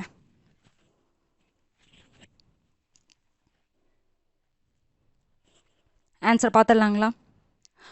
2005 திருத்தியிருக்காங்க, 2015 திருத்தியிருக்காங்க, 1957 தான் ஃபஸ்ட்டு திருத்தியிருப்பாங்க, 1967 கிடையாது. அப்போ திருத்தின ஆண்டு எப்படின்னா 1957, 1960 இது ரெண்டையும் ஒரு பேரை ஞாபகம் வச்சுக்கோங்க. ஓகேங்களா? அப்புறம் 1985, 1986 ஒரு பேரு, 90s பார்த்தீங்கன்னா 1992 வரும், 2000 பார்த்தீங்கன்னா 2003, 2005 இது 2 வரும், அப்புறம் 2015, 2019, 2010க்கு மேலே இது 2 பேரை ஞாபகம் வச்சுக்கோங்க. அப்போ 9 டைம், 57, 60. அப்புறம் பார்த்தீங்கன்னா 1985, 86 கிட்ட இருக்குது. இந்த 90s 92 மட்டும்தான். 2000 to 2010, 2003, 2005 இந்த 2003 தான் அந்த காமன்வெல்த் குடியுரிமை ரத்து பண்ணப்பட்டது. 2019 இப்போ கடைசியாக திருத்தம் பண்ணது. அந்த இதில் 2015. ஓகேங்களா? அப்போ 67 தான் வராது, ஆப்ஷன் சி. பாருங்க, முன்னுரிமை வரிசைப்படி குடியரசுத் தலைவர் தான் என்னதுங்க நாட்டுடைய முதல் குடிமகன். இது எல்லாத்துக்கும் தெரிஞ்சிருக்கும். குடியுரிமை பற்றி சொல்லக்கூடிய பகுதி பார்த்திங்கன்னா பகுதி 2. இதெல்லாம் முன்னாடியே நம்ம டெஸ்ட்டில் பார்த்துருக்கோம். பகுதி 2 சட்டப்பிரிவு 5லிருந்து 11 வரைக்கும் குடியுரிமையை பற்றி சொல்லுது. நம்ம டெஸ்ட்லேயே அதை பார்த்தோம். மறுபடியும் இதை ஞாபகம் வச்சுக்கோங்க. பகுதி 1 ஒன்றியம், மாநிலம், யூனியன் பிரதேசங்களை பற்றி சொல்லுது. பகுதி 1 சட்டப்பிரிவு 1 to 4 வந்து ஒன்றியம், மாநிலம் மற்றும் யூனியன் பிரதேசங்களை பற்றி சொல்லுது. பகுதி 2 சட்டப்பிரிவு 5 to 11 பார்த்திங்கன்னா குடியுரிமையை பற்றி சொல்லுது. ஓகேங்களா. அப்போ குடியுரிமை சட்டம் 1955 இயற்றப்பட்டது. ஓகேங்களா. 55 இயற்றப்பட்டதை ஒரு 9 டைம் திருத்தியிருக்காங்க. எப்பப்போ 57, 60, அப்புறம் 1985, 86, 1992, 2003, 2005, 2015, 2019 9 முறை திருத்தம் பண்ணியிருக்கிறாங்க. குடியுரிமை திருத்தச் சட்டம் 2003 காமன்வெல்த் குடியுரிமையை ரத்து செய்தது. ஓகேங்களா. அடுத்தது பாருங்க 12வது கேள்வி. கூற்று காரணம். கூற்று. குடியுரிமை சட்டம் முதலாக 1955ஆம் ஆண்டு பாராளுமன்றத்தால் இயற்றப்பட்டது. காரணம், குடியுரிமை தொடர்பான சட்டங்களை இயற்ற பாராளுமன்றத்திற்கு அதிகாரம் வழங்கப்பட்டுள்ளது. கூற்று காரணம் சரி, காரணம் கூற்றிற்கு சரியான விளக்கம். கூற்று காரணம் சரி, ஆனால் காரணம் கூற்றை விளக்கவில்லை. கூற்று தவறு, காரணம் சரி. கூற்று சரி, காரணம் தவறு.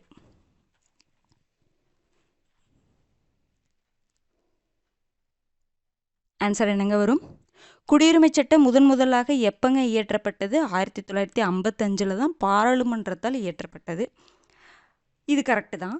குடியுரிமை தொடர்பான சட்டங்களை இயற்ற பாராளுமன்றத்திற்கு தான் அதிகாரம் வழங்கப்பட்டுள்ளது. இதுவும் கரெக்டு தான். இது பாருங்க, குடியுரிமை தொடர்பான அதாவது குடியுரிமை அப்படிங்கிறது நம்மளுடைய அரசியலமைப்பு இருந்தாலும் 5 to 11 யார் யாருக்கெல்லாம் குடியுரிமை கெடுக்கலான்னு சொல்லிட்டு கொடுத்துருக்குறாங்க. கொடுத்தது போக மறுபடியும் என்ன சொல்லியிருக்காங்க, சட்டப்பிரிவு 11 என்ன சொல்லியிருக்காங்கன்னா, இந்த குடியுரிமை தொடர்பாக இன்னும் நம்ம சட்டம் இயற்றி சில விஷயங்கள் மாற்றலாம். அப்படி சட்டம் இயற்றுவதற்கு யாருக்கு அதிகாரம் இருக்குன்னு சொல்லியிருப்பாங்கன்னா பாராளுமன்றத்துக்கு அதிகாரம் இருக்குது. அது ஒரு அரசியலமைப்பு திருத்தச் சட்டமாக இயற்ற வேண்டியது கிடையாது. ஒரு நார்மலான ஒரு சட்டம் மாதிரி என்ன பண்ணலான்னா இயற்றலாம் அப்படின்னு சொல்லியிருப்பாங்க. ஓகேங்களா. அப்போ என்னதுங்க, இது கரெக்டு தான். அப்போ குடியுரிமை தொடர்பான சட்டங்களை இயற்ற பாராளுமன்றத்திற்கு அரசியலமைப்பு என்ன கொடுத்துச்சு அப்படின்னா அதிகாரம் கொடுத்துச்சு.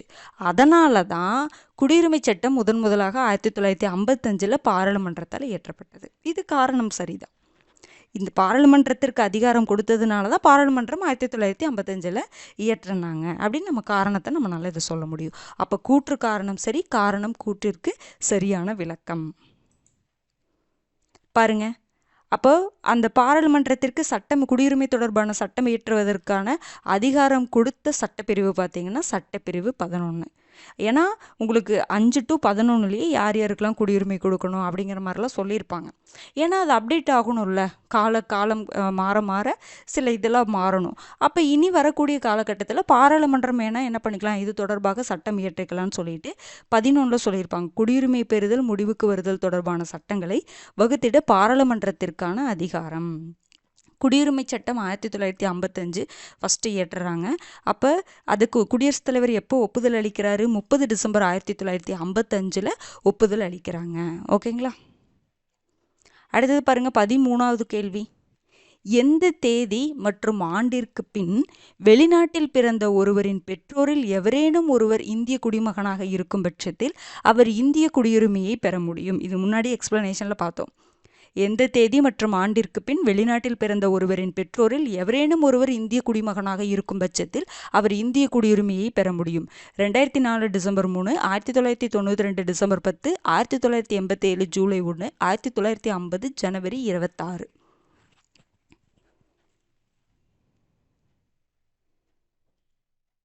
ஆன்சர் என்னங்க வரும்? வெளிநாட்டில் பிறந்த அப்படின்னாவே என்னதுங்க, வம்சாவளியின் மூலமாக குடியுரிமை பெறுவது. அப்போ ஆன்சர் என்ன வரும்? 2004 டிசம்பர் 3 அப்படிங்கிறது அப்போது இல்லை அதுக்கு பிறகு வெளிநாட்டில் ஒருத்தர் பிறக்கிறாங்கன்னா அவங்க ஒரு வருடத்துக்குள்ளே அந்த இந்திய தூதரகத்தில் பதிவு பண்ணணும். அப்போ குடிமகனாக முடியும். அப்போ இது வராது. பாருங்க, 1992 டிசம்பர் 10 மற்றும் அதற்கு பிறகு வெளிநாட்டில் பிறந்த ஒருவருடைய பெற்றோர் யாராவது ஒருத்தர் இந்திய குடிமகனாக இருந்தாங்கன்னா அவருக்கு இந்திய குடியுரிமை பெற முடியும். அப்போ இதுதான் ஆன்சர். 1987 ஜூலை 1, 1950 ஜனவரி 26 என்னங்க வரும்? இந்த டைம்ல இருந்து இந்த 1950 ஜனவரி 26 இதில் இருந்து இந்த 1987 ஜூலை 1 இந்த காலகட்டத்தில் ஒருத்தர் இந்தியாவில் பிறக்கிறாருன்னா அவருடைய பெற்றோர் எந்த நாட்டவராக இருந்தாலுமே அவங்களுக்கு பிறப்பின் மூலம் என்ன கொடுப்பாங்க, இந்திய குடியுரிமை கொடுப்பாங்க அப்படின்னு சொல்லிட்டு நம்ம பார்த்தோமா. அப்போ இதுக்கு ஆன்சர் என்ன, ஒரு ஆப்ஷன் பி தான் ஆன்சர். B 1992 December 10. பாருங்கள், அந்த வம்சாவளியின் மூலமாக இந்திய குடியுரிமை பெறுவது அதை நம்ம முன்னாடியே பார்த்தோம்ல. 26 ஜனவரி 1950க்கு பிறகு 10 டிசம்பர் 1992க்கு முன் வெளிநாட்டில் பிறந்த ஒருவரின் தந்தை இந்திய குடிமகனாக இருந்தாங்கன்னா அவங்களுக்கு இந்திய குடியுரிமை கொடுப்பாங்க. 10 டிசம்பர் 1992க்கு அப்புறம் வெளிநாட்டில் ஒருத்தர் பிறக்கிறாருன்னா அவருடைய பெற்றோரில் யாராவது ஒருத்தர் இந்திய குடிமகனாக இருந்தால் போதும் அவங்களுக்கு இந்திய குடியுரிமை கொடுப்பாங்க.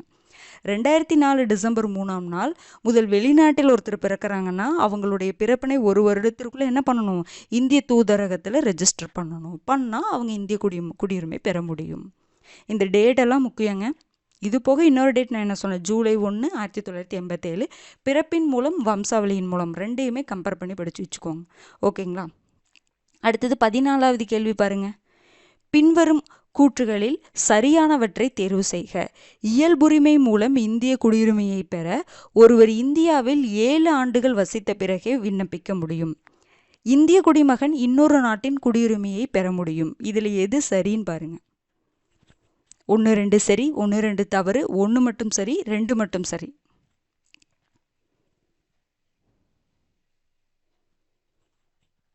ஆன்சர் பார்த்தலாங்களா. இயல்புரிமை மூலம் இந்திய குடியுரிமையை ஒருத்தர் பெறணும்னா இந்தியாவில் 7 ஆண்டுகள் வசிக்கணுமா? கிடையாது. அதாவது பதிவின் மூலம் 5 வகையில் நம்ம குடியுரிமையை பெறலாம்.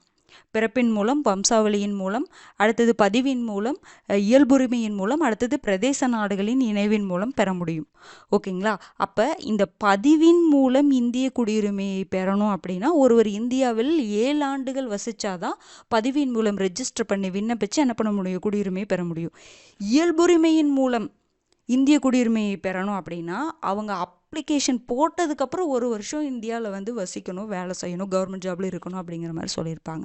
அப்போ இது ஸ்டேட்மெண்ட் வைஸாகவும் தப்பு, இந்த வருடம் கொடுத்ததும் தப்பு தான். இந்திய குடிமகன் இன்னொரு நாட்டின் குடியுரிமையை பெற முடியும். ஆனால் பெறும் பொழுது என்ன ஆகும் அப்படின்னா இந்திய குடிமகன் இந்தியன் சிட்டிசன்ஷிப் கேன்சல் ஆகும். நம்ம இன்னொரு நாட்டுடைய குடிமகன் ஆக முடியுமா, குடியுரிமையை பெற முடியுமான்னு கேட்டால் பெற முடியும் தான். ஆனால் அப்படி பெறும் பொழுது என்னாகும், இங்கே இருக்கக்கூடிய சிட்டிசன்ஷிப் கேன்சல் ஆகும். அப்போ இது ஸ்டேட்மெண்ட் கரெக்டு தான். 2 மட்டும் சரி, ஆப்ஷன் டி. அடுத்தது பாருங்க. பதிவின் மூலம் பெறுவதற்கு என்ன தகுதி, இயல்புரிமையின் மூலம் பெறுவதற்கு என்ன தகுதின்னு பாருங்க.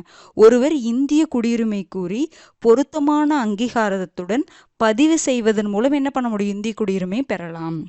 இந்திய வம்சாவளியைச் சேர்ந்த ஒரு நபர் எந்த ஒரு நாட்டில் வசித்தாலும் சரி, அல்லது பிரிக்கப்படாத இந்தியாவிற்கு வெளிப்பகுதியில் வசிப்பவராக இருந்தாலும் பதிவு செய்தலின் மூலம் என்ன பண்ணலாம், குடியுரிமை பெற முடியும். பதிவின் மூலம் குடியுரிமையை பெற முடியும்.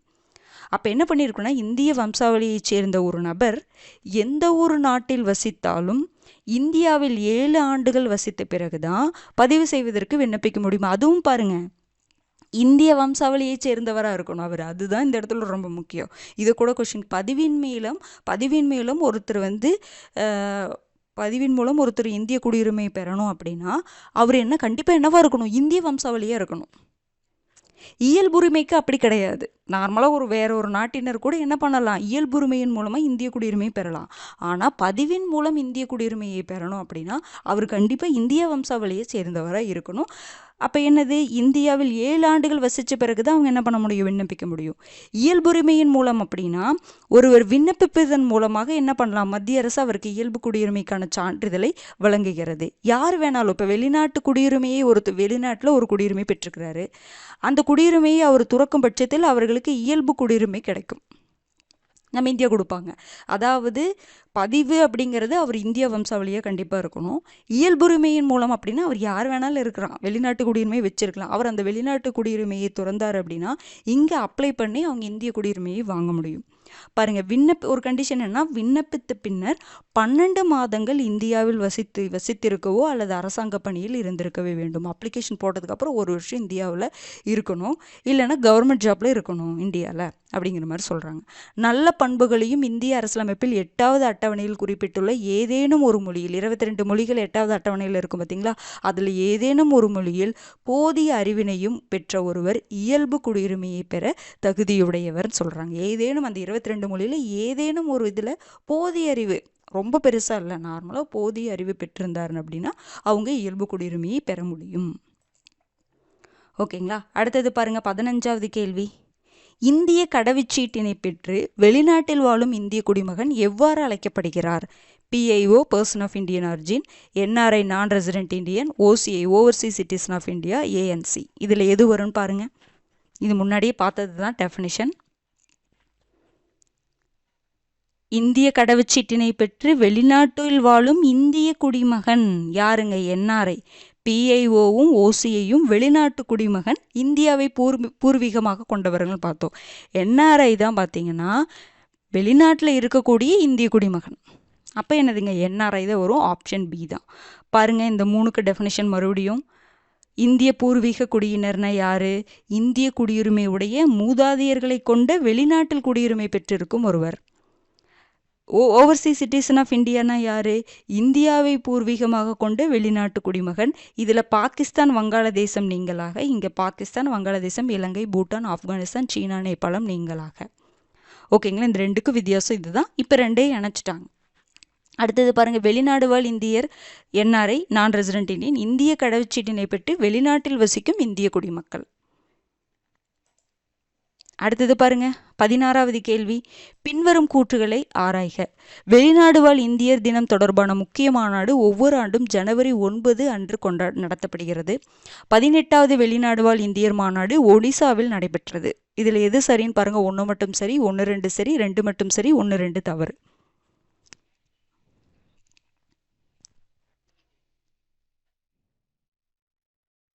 ஆன்சர் பார்த்தலாங்களா?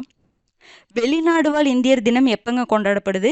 ஜனவரி 9 தான் கொண்டாடப்படுவது. எப்போருந்து கொண்டாடிட்டு இருக்கிறோம்? 2003 கொண்டாடிட்டு இருக்கிறோம். இப்போது நான் உங்களுக்கு கிளாஸ் நடத்தும் போது சொல்லுவேன், ஒவ்வொரு 2 ஆண்டுக்கு ஒரு முறை வெளிநாடு வாழ் இந்தியர் தினம் கொண்டாடப்படுகிறதுன்னு சொல்லியிருக்கேன். அதாவது லைட்டாக அதை மட்டும் மாற்றிக்கோங்க. ஒரு 2 வருஷம், அதாவது ஒவ்வொரு வருஷமே ஜனவரி 9 என்ன தான் வெளிநாடு வாழ் இந்தியர் தினம் தான்.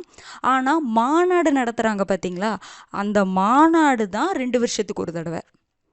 புரிஞ்சுதுங்களா? அதனால தான் 18வது இந்தியர் தினம் அப்படின்னு சொல்லி போட்டிருப்பாங்க. கடைசியாக நடந்தது கூட ஒருத்தர் கூட அதில் கொஷின் கேட்டிருக்கீங்க. 2003 கொண்டாடணும், 2 வருஷத்துக்கு ஒரு தடவை கொண்டாடணும் அப்படின்னா எப்படி இப்போ கடைசியாக கொண்டாடினது 18வது வரும் அப்படின்னு சொல்லிட்டு கிளாஸில் கூட கேட்டிருந்தீங்க. அதாவது தினம் அப்படிங்கிறது வருடம் ஜனவரி 9 கொண்டாடுறோம். ஆனால் 2 வருஷத்துக்கு ஒரு தடவை தான் ஒரு மாநாடு நடத்தி கிராண்டாக கொண்டாடுறோம். ஓகேங்களா. பாருங்கள், வெளிநாடு வாழ் இந்தியர் தொடர்பான வெளிநாடு வாழ் இந்தியர் தினம் தொடர்பான மாநாடு, முக்கிய மாநாடு ஒவ்வொரு ஆண்டும் ஜனவரி 9 அன்று நடத்தப்படுகிறதா? ஒவ்வொரு ஆண்டும் கிடையாது, 2 இயர்ஸ், 2 வருடத்திற்கு ஒரு முறை. இப்போ மாநாடு இல்லாமல் வெளிநாடு வாழ் இந்தியர் தினம் ஒவ்வொரு ஆண்டும் ஜனவரி 9 அன்று நடத்தப்படுகிறது, கொண்டாடப்படுகிறதுன்னு கேட்டால் அது கரெக்டு தான். ஆனால் மாநாடு தான் ஒவ்வொரு கிராண்டாக ஒரு மாநாடு அப்படிங்கிறது 2 வருஷத்துக்கு ஒரு தடவை என்ன பண்ணுறாங்க, கவர்மெண்ட் நடத்துகிறாங்க. ஓகேங்களா. அப்போ இது என்னது தான்? தவறு தான். ஒருவேளை தினம்னா வருடம், மாநாடு அப்படின்னா 2 வருஷத்துக்கு ஒரு தடவை, அப்படி ஞாபகம் வச்சுக்கோங்க. அப்போ இது தவறு தான். 18வது வெளிநாடு வாழ் இந்தியர் மாநாடு ஒடிசாவில் நடத்தப்பட்டது. கரெக்ட் தான். கடைசியாக மாநாடு எங்கே நடந்துச்சு? 18வது வெளிநாடு வாழ் இந்தியர் மாநாடு ஒடிசாவில் புவனேஸ்வரில் நடந்தது. அப்போ இது சரி. ஃபஸ்ட்டு மாநாடு எங்கே நடந்துச்சு? புதுடெல்லியில் நடந்துச்சு. அப்போ பார்த்தீங்கன்னா நமக்கு என்னதுங்க? 2 மட்டும் சரி. Option C. பாருங்கள், வெளிநாடு வாழ் இந்தியர் தினம் நம்ம என்ன சொல்லுவோம்?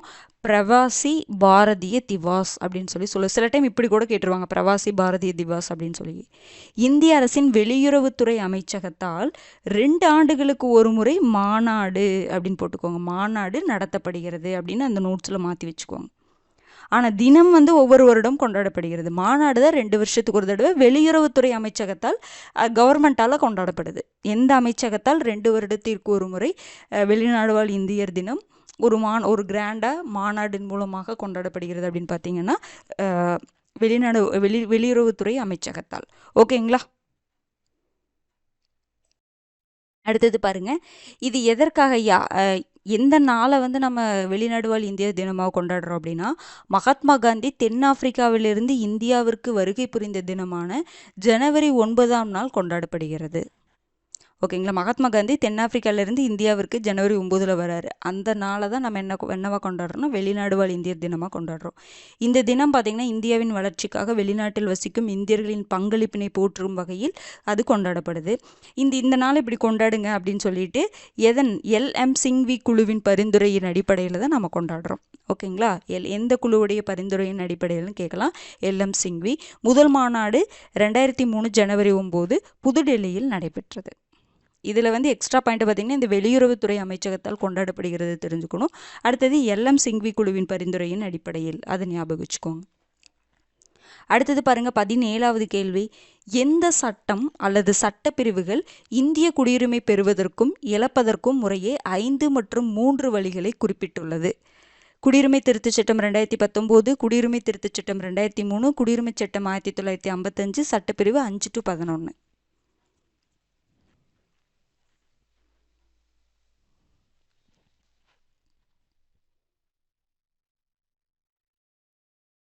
ஆன்சர் பார்த்தலாங்களா? இந்திய குடியுரிமை பெறுவதற்கு 5 வழிகள், இந்திய குடியுரிமையை இழப்பதற்கு 3 வழிகளை குறிப்பிடக்கூடிய சட்டம் அல்லது சட்டப்பிரிவு எதுன்னு கேட்குறாங்க. சட்டப்பிரிவு குறிப்பிடலை, சட்டம் தான் சொல்லியிருக்கும். குடியுரிமை சட்டம் 1955 தான் குடியுரிமையை பெறுவதற்கு 5 வழிகளை சொல்லியிருக்கும், குடியுரிமையை இழப்பதற்கு 3 வழிகளை சொல்லியிருக்கும். குடியுரிமை பெறுவதற்கு பார்த்திங்கன்னா பிறப்பின் மூலம், வம்சாவளியின் மூலம், பதிவின் மூலம், இயல்புரிமையின் மூலம், பிரதேச நாடுகளின் இணைவின் மூலம் குடியுரிமையை பெற முடியும். அதாவது எப்படி இழக்க முடியும்னா தானாக துரத்தல், அடுத்தது பார்த்திங்கன்னா அதுவாக முடிவுக்கு வருதல், அதுக்கப்புறம் இழத்தல். இந்த 3 வழிகளை நம்ம என்ன பண்ண முடியும்? குடியுரிமையை இழக்க முடியும் அப்படிங்கிற மாதிரி சொல்லியிருப்பாங்க. ஓகேங்களா? குடியுரிமை திருத்தச் சட்டம் 2019 தான் இப்போ ரீசெண்டாக இருந்தது. நம்ம முன்னாடியே பார்த்தோம்ல, ஆப்கானிஸ்தான், பாகிஸ்தான், பங்களாதேஷ், ஆப்கானிஸ்தான் இந்த 3 நாடுகளில் இருந்து இந்தியாவிற்கு குடிபெயர்ந்த 31 டிசம்பர் 2014க்கு முன் இந்தியாவிற்கு குடிபெயர்ந்த இஸ்லாமியர் அல்லாதவர்களுக்கு குடியுரிமையை வழங்க வகை செய்யக்கூடிய ஒரு சட்டம் தான் இந்த சட்டம். ஓகேங்களா? அடுத்தது குடியுரிமை திருத்தச் சட்டம் 2003 தான் என்ன பண்ணாங்க? காமன்வெல்த் குடியுரிமையை ரத்து பண்ணாங்க. சட்டப்பிரிவு 5 to 11 அப்படிங்கிறது என்னதுங்க? ஒன்றா பார்த்தோம். 5, 6, 7, 8, 9, 11, 9, 10, 11 எல்லாமே பார்த்துட்டோம். பின்னாடி அது ரிலேட்டடாக கொஷின் வரும், நம்ம பார்த்துக்கலாம். ஓகேங்களா? பாருங்க, குடியுரிமை சட்டம் 1955 தான் குடியுரிமை பெறுதல் இழத்தல் தொடர்பான விதிகள் இதில் தான் வரையறுக்கப்பட்டிருக்கு. குடியுரிமை திருத்தச் சட்டம் 2003 காமன்வெல்த் குடியுரிமையை ரத்து செய்தது. குடியுரிமை திருத்தச் சட்டம் 2019 என்ன சொல்லுதுன்னா, பாகிஸ்தான், ஆப்கானிஸ்தான், வங்காளதேசம் ஆகிய நாடுகளில் மத ரீதியிலான துன்புறுத்தலுக்கு உள்ளாகி 31 டிசம்பர் 2014க்கு முன்னாடி இந்தியாவில் குடிபெயர்ந்த இந்துக்கள், கிறிஸ்தவர்கள், சமணர்கள், பௌத்தர்கள், பார்சிகள் மற்றும் சீக்கியர்கள் இவங்களுக்கு குடியுரிமையை வழங்குவதற்கான சட்டம். ஓகேங்களா? அப்போ சட்டப்பிரிவு 5லிருந்து 11 வரைக்கும் கண்டிப்பாக நீங்கள் நல்லா தெளிவாக பார்த்து வச்சுக்கணும். பாருங்கள், இப்போ சட்டப்பிரிவு 9 தான் நம்ம பார்க்காம இருந்தோம், இப்போ அதை பார்க்க போகிறோம். சட்டப்பிரிவு 9 அம்சம் என்ன? இரட்டை குடியுரிமையை தடை செய்கிறது. குடியுரிமை தொடர்பான சட்டத்தை வகுத்திட பாராளுமன்றத்திற்கான அதிகாரம், குடியுரிமையின் தொடர்ச்சியை தீர்மானிக்கும் பாராளுமன்றத்தின் அதிகாரம் எதுவும் இல்லை. இது கொஞ்சம் இன்டைரக்டாக இருக்கும். நீங்கள் சட்டப்பிரிவு 9 என்ன வருதுன்னு சொல்லி பார்த்துட்டு இதில் எது செட் ஆகுதுன்னு பாருங்கள். கொஞ்சம் இன்டைரக்டாக இருக்கிற மாதிரி இருக்கும்.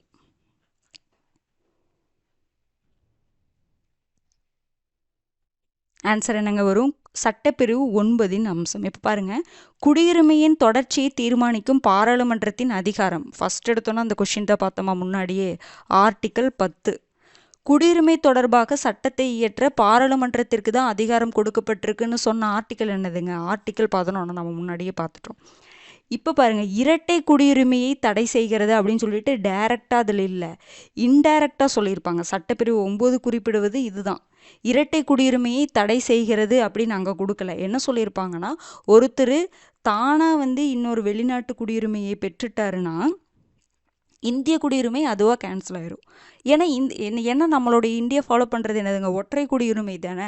அப்போ அந்த இரட்டை குடியுரிமைக்கு இது தடை செய்கிறது. எப்படி தடை செய்கிறது? ஒருத்தர் வெளிநாட்டு குடியுரிமையை பெற்றுட்டார் அப்படின்னா இந்திய சிட்டிசன்ஷிப்பை அது கேன்சல் பண்ணிடுது. அப்போ என்ன அர்த்தம்? இரட்டை குடியுரிமையை இந்த சட்டப்பிரிவு தடை செய்யுதுன்னு அர்த்தம். அப்போ சட்டப்பிரிவு 9 இதுதான் வரும். இரட்டை குடியுரிமையை தடை செய்கிறது அப்படின்னு கொடுக்காம என்ன கொடுத்துருப்பாங்க, ஒருவர் வெளிநாட்டு குடியுரிமையை பெறும் பட்சத்தில் இந்திய குடியுரிமை தாமாகவே நிறுத்தப்படும் அப்படின்னு சொல்லி கொடுத்துருப்பாங்க. ஓகேங்களா? அப்போ ஆப்ஷன் என்ன வரும்? ஏ தான் ஆன்சர். பாருங்க, பிரிவு 9, தானாக முன் வந்து வெளிநாட்டு குடியுரிமையை பெறும் நபர் இந்திய குடிமகனாக இருக்க முடியாது. இதுதான் இரட்டை குடியுரிமை. பக்கத்தில் நோட்ஸில் எழுதி வச்சுக்கோங்க, இரட்டை குடியுரிமையை தடை செய்கிறதுன்னு போட்டுக்கோங்க. 10 பார்த்தீங்கன்னா என்னன்னு பார்த்தோம், குடியுரிமையின் தொடர்ச்சி பாராளுமன்றம் இயற்றப்படும் சட்டங்கள், பாராளுமன்றத்தால் இயற்றப்படும் சட்டங்கள் தீர்மானிக்கும். பிரிவு 11 என்ன சொல்லும், இது தொடர்பாக சட்டங்களை இயற்ற பாராளுமன்றத்திற்கு அதிகாரம் கொடுக்கப்பட்டிருக்கு. இதெல்லாம் நம்ம லைனை பார்த்துட்டோம். ஓகேங்களா? அப்போ 5, 6, 7, 8, 9, 10, 11 இதெல்லாம் ஒன்று என்ன அப்படிங்கிறத நம்ம தெளிவாகவே பார்த்துட்டோம். முன்னாடி ஓரளவுக்கு படிச்சுட்டு வந்திருந்தீங்கன்னா இப்போ ஒரு 2-3 விஷயங்கள் உங்களுக்கு மறக்கிற மாதிரி இருக்கும். இப்போ கொஞ்சம் ஓரளவுக்கு அது மனசில் பதிஞ்சிருக்கும்னு நான் நம்புகிறேன். ஓகேங்களா? அடுத்தது பாருங்க, 19வது கேள்வி. இந்தியாவை பூர்வீகமாக கொண்ட வெளிநாட்டு குடிமகன் கால வரையறையின்றி இந்தியாவில் வசிப்பதற்கு பணி செய்வதற்கும் ஓசிஐ அட்டை பெறுகிறார். இவற்றுள் இடம்பெறாத வெளிநாடு எது? 2005ஆம் ஆண்டின் படி பார்த்தீங்கன்னா ஓசிஐ வேற, பிஐஓ வேற. அப்போ அதன் அடிப்படையில் அந்த வெளிநாட்டு குடிமகன் சொல்கிறோம்ல, அந்த வெளிநாடு அப்படிங்கிறதுல இடம்பெறாத நாடு எதுன்னு கேட்குறாங்க. வங்காளதேசம், பாகிஸ்தான், சீனா அனைத்தும் சரி.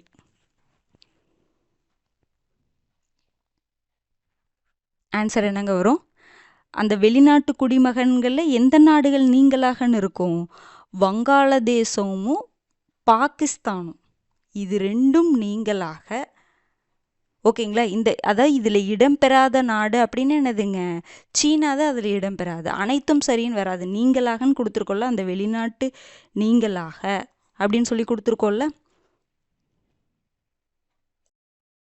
பாருங்க, இந்த கொஸ்டின் மட்டும் லைட்டாக மாற்றிக்கோங்க, இடம்பெறும் நாடுன்னு போடுங்க. ஏன்னா நீங்களாகன்னு கொடுத்துருக்காங்கன்னா அந்த நாடு இடம்பெறாதுன்னு தானே அர்த்தம். நான் கொஞ்சம் அதை மாற்றிருக்கேன், இடம்பெறும் வெளிநாடு. மறுபடியும் இந்த கொஸ்டின் பாருங்க. இப்போ பாருங்க, இந்தியாவை பூர்வீகமாக கொண்ட வெளிநாட்டு குடிமகன் கால வரையறையின்றி இந்தியாவில் வசிப்பதற்கும் பணி செய்வதற்கும் ஓசிஐ அட்டை பெறுகிறார். இவற்றுள் இடம்பெறும் வெளிநாடு எது? இடம்பெறக்கூடிய வெளிநாடு எது? 2005 படி வங்காளதேசம், பாகிஸ்தான், சீனா அனைத்தும் சரி.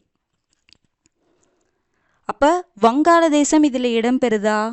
வங்காளதேசமும் பாகிஸ்தானும் நீங்களாகன்னு கொடுத்துருப்பாங்க, ரைட்டுங்களா? அப்போ இது ரெண்டும் இடம்பெறாத நாடு தானே. எது இடம்பெறும்? இந்த நாடு இடம்பெறும். ஆனால் பிஐஓ அட்டை பெறுவவங்களும் இது என்ன ஆகாது அப்படின்னா இதுவும் இடம்பெறாது. ஆனால் ஓசிஐயில் இந்த நாடு இடம்பெறும். நான் என்ன சொல்ல வரேன்னு புரியுதுங்களா? ஏன்னா அதில் உங்களுக்கு என்ன டெஃபினேஷன் கொடுத்துருக்காங்க, நீங்களாக, பாகிஸ்தான், வங்காளதேசம் நீங்களாகன்னு சொல்லி கொடுத்துருக்காங்க. நீங்களாக அப்படின்னு என்னதுங்க, அந்த நாடு இடம்பெறாது. அப்போது இந்த 2 நாடு இடம்பெறாது. அப்போ இடம்பெறும் நாடு எதுன்னு தான் நான் இங்கே இந்த கொஸ்டின் மட்டும் நான் மாற்றி உங்களுக்கு கொடுத்துட்றேன். ஓகேங்களா? இடம்பெறும் அப்படின்னு வந்தால் சீனா தான் உங்களுக்கு ஆன்சராக வரணும். ஓகேங்களா? அப்போ ஆனால் வந்து பிஐஓ அட்டை பெறுபவர்களுக்கு பார்த்தீங்கன்னா இந்த நாடு சீனாவும் இடம் பெறாத நாடு தான் வரும். சீனா, ஆப்கானிஸ்தான், பாகிஸ்தான், சைனா, அது சரி சைனாவும் சொல்லிட்டோமா, பூட்டான், இது எல்லாமே இடம்பெறாத நாடுக்குள் தான் வரும். எல்லாமே நீங்களாக அப்படின்னு சொல்லி தான் கொடுத்துருப்பாங்க. அப்போ ஆப்ஷன் என்னதுங்க, சி. இது இடம்பெறும் அப்படின்னு கொஸ்டின் மட்டும் மாற்றி வச்சுக்கோங்க. ஓகேங்களா? பாருங்கள், பிஐஓ அப்படின்னு என்னதுங்க, இந்திய குடியுரிமை உடைய மூதாதையர்கள் கொண்ட வெளிநாட்டில் குடியுரிமை அப்படின்னா வெளிநாட்டில் பாகிஸ்தான், வங்காளதேசம், இலங்கை, பூட்டான், ஆப்கானிஸ்தான், சீனா, நேபாளம் நீங்களாக. அப்போ இந்த நாடுகள்லாம் இந்த வெளிநாடுங்கிற இதில் இடம் பெறாதுன்னு தான் அர்த்தம். அப்போ இங்கே பார்த்தீங்கன்னா பாகிஸ்தானும் வங்காளதேசமும் இருக்காது, இது ரெண்டும் இடம்பெறாது. ஆனால் சீனா இடம்பெறும். நாங்கள் இடம்பெறும் நாடுன்னு தானே சொன்னோம், அப்போ சீனா இடம்பெறும். இதுக்கான டெஃபினேஷன் பார்த்துட்டோம். இது ரெண்டையுமே எப்போ வந்து மர்ஜ் பண்ணாங்க, பிஐஓ முறை இந்திய அரசாங்கத்தால் திரும்ப பெறப்பட்டு ஜனவரி 9, 2015 என்ன பண்ணாங்க, ஓசிஐ முறையுடன் இணைக்கப்பட்டது. இது ரெண்டுக்கான டெஃபினேஷன் நான் முன்னாடியே பார்த்துட்டு அதனால தான் லைட்டாக சொல்லிட்டு போயிட்டேன். ஓகேங்களா? புரிஞ்சிருக்கும்னு நினைக்கிறேன். அந்த கொஷின் மட்டும் இடம்பெறும் அப்படின்னு சொல்லிட்டு பார்த்துக்கோங்க. அடுத்தது 20வது கேள்வி பாருங்க. எந்த நாள் பிரவாசி பாரதிய திவாஸாக கொண்டாடப்படுகிறது? மகாத்மா காந்தி இந்தியாவிலிருந்து தென்னாப்பிரிக்காவிற்கு சென்ற நாள், மகாத்மா காந்தி தென்னாப்பிரிக்காவிலிருந்து இந்தியாவிற்கு வருகை புரிந்த நாள், மகாத்மா காந்தி இந்தியாவில் சத்தியாகிரகத்தை தொடங்கிய நாள், மகாத்மா காந்தி தென்னாப்பிரிக்காவில் சத்தியாகிரகத்தை தொடங்கிய நாள். பிரவாசி பாரதிய திவாஸ். ஆன்சர் பார்த்தலாங்களா? எந்த நாளுங்க பிரவாசி பாரதிய திவாஸ்னா என்னது? வெளிநாடு வாழ் இந்தியர் தினமாக நம்ம கொண்டாடுறோம். மகாத்மா காந்தி இந்தியாவிலிருந்து தென்னாப்பிரிக்காவிற்கு சென்ற நாளா? கிடையாது. மகாத்மா காந்தி இந்தியாவில் சத்தியாகிரகத்தில் தொடங்கிய நாளா? கிடையாது. மகாத்மா காந்தி தென்னாப்பிரிக்காவில் சத்தியாகிரகத்தை தொடங்கிய நாளா? கிடையாது. மகாத்மா காந்தி தென்னாப்பிரிக்காவிலிருந்து இந்தியாவிற்கு வருகை புரிந்த நாள். இதை ரெண்டையும் கன்ஃபியூஸ் பண்ணிடாதீங்க. இதுதான் ஆன்சர். மகாத்மா காந்தி தென்னாப்பிரிக்காவிலிருந்து இந்தியாவிற்கு வருகை புரிந்த நாளை தான் நம்ம பிரவாசி பாரதி திவாஸாக கொண்டாடுறோம். பாருங்க, வெளிநாடு வாழ் இந்தியர் தினம் எந்த அமைச்சகத்தால் கொண்டாடப்படுது? வெளியுறவுத்துறை அமைச்சகத்தால் 2 ஆண்டுகளுக்கு ஒரு முறை கொண்டாடப்படுது. மகாத்மா காந்தி தென்னாப்பிரிக்காவிலிருந்து இந்தியாவிற்கு வருகை புரிந்த ஜனவரி 9ஆம் நாள் கொண்டாடப்படுது. இந்த தினம் இந்தியாவின் வளர்ச்சிக்காக வெளிநாட்டில் வசிக்கும் இந்தியர்களின் பங்களிப்பினை போற்றும் வகையில் கொண்டாடப்படுகிறதுன்னு சொல்கிறாங்க. ஓகேங்களா? அப்போ இதுதாங்க நம்ம 20 கொஷின் பார்த்துட்டோம். எல்லாமே பார்த்துட்டோம். எல்லா பாயிண்ட்ஸுமே கவர் ஆகிற மாதிரி பார்த்துருக்கோம். இப்போ நீங்கள் மார்க் எப்படி போடுறீங்க? இந்த கொஷின் நான் ஒன்று தப்பாக கேட்டிருக்கேன் இல்லைங்களா? இந்த கொஷின் போக மொத்தம் 19 கொஷின். இந்த கொஷின் நீங்கள் கணக்கில் எடுத்துக்க வேண்டாம். இந்த கொஷின் நான் கொஞ்சம் மாற்றி கேட்டுட்டேன். அதனால் சில பேர் தப்பாக போட்டிருக்கலாம். அதனால் இந்த கொஷினை கணக்கில் எடுத்துக்காதீங்க. டோட்டலாக 19 கொஷினுக்கு எல்லாருமே எவ்வளோ மார்க்கு அப்படின்னு சொல்லிட்டு கண்டிப்பாக கமெண்ட் பண்ணுங்கள். ஓகேங்களா? நீங்கள் வந்து ரெகுலராக வந்து உங்களுடைய மார்க்கை கமெண்ட் பண்ணிக்கிட்டே இருங்க. வீடியோ லைவ் முடிஞ்சதுக்கப்புறம் வீடியோ அப்லோட் ஆனதுக்கப்புறம் கமெண்ட் பண்ணுங்கள். இப்போ லைவ்லேயே நீங்கள் கமெண்ட் பண்ணிங்கன்னா நம்ம மறுபடியும் பார்க்கும்பொழுது அது தெரியாது. எவ்வளோ பேர் கமெண்ட் பண்ணியிருக்கீங்க, கமெண்ட்டில் வராது. அது புரிஞ்சுதுங்களா? அதனால் முடிச்சுட்டு வீடியோ அப்லோட் ஆனதுக்கப்புறம் கண்டிப்பாக கமெண்ட் பண்ணுங்கள். எவ்வளோ மார்க்குன்னு சொல்லிவிட்டு நீங்கள் கமெண்ட் பண்ணுங்கள். ஓகேங்களா? நிறைய பேர் சில கொஷின் கன்ஃபியூஸ் ஆச்சுன்னு சொல்லியிருந்தீங்க. பரவாயில்ல, அந்த இப்போ கன்ஃபியூஸ் ஆகிறது நல்லது தான். எக்ஸாமில் போய் கன்ஃபியூஸ் ஆகக்கூடாது. இப்போ அந்த குழப்பமாக இருந்தால் தான் அதை நம்ம தெளிவுபடுத்திக்கிறதுக்கு முயற்சி பண்ணுவோம். ஓகேங்களா? அப்போ ஒரு டெஸ்ட்டையும் வந்து தொடர்ந்து அட்டன் பண்ணிக்கிட்டே வாங்க. ஓகேங்களா? ரெகுலராக ஃபாலோ பண்ணிக்கிட்டே இருங்க. லைவ் டெஸ்ட் ஆகட்டும், கிளாஸஸ் ஆகட்டும், எந்த சப்ஜெக்டாக இருந்தாலும் சரி, எல்லா சப்ஜெக்ட்டுக்கும் ஈக்குவல் இம்பார்ட்டன்ஸ் கொடுத்துட்டு ரெகுலராக ஃபாலோ பண்ணிக்கிட்டே வாங்க. ஓகேங்களா? ஏன்னா எல்லா சப்ஜெக்ட்டுக்கும் ஈக்குவலான இம்பார்ட்டன்ஸ் கொடுத்தா தான் நம்மளால் அங்கே மார்க் ஸ்கோர் பண்ண முடியும். ஓகேங்களா? சரி, அவ்வளோதாங்க. அடுத்த லைவில் சந்திப்போம். நன்றி.